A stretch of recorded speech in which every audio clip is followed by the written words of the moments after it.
alıp satarım maşinalışı. Oğlum Ya sen tamam. ya internette değil mi şu? Nedir o tamam o.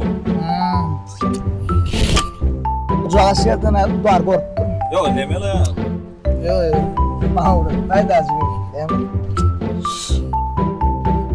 Oğlum kras korktum ya. Ya o salasın. Milyon paket ala okuyacak kolam da. Bula çalsın. Ya tamam. Ay zigim.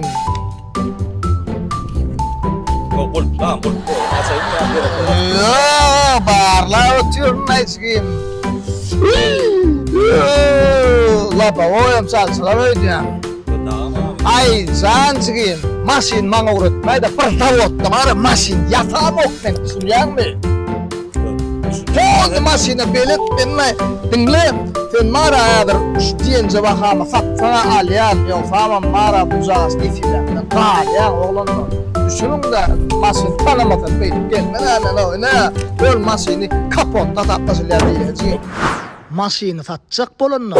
Oo zanacığım gel la.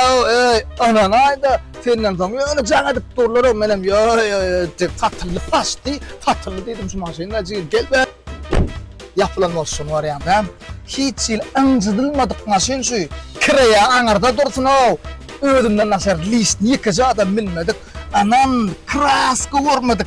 Takoy, labavoyları da fet ödünü kradnoy. Sene de ustadın izin olup gitsen de bunu gel vakit yerler son. Vah diyenin bir derek bolak ananayda cigim. Şu maşinin var ya rol bilen sideni arasında sen ya sen yetin. Sen yetin aksiyonca al. Sen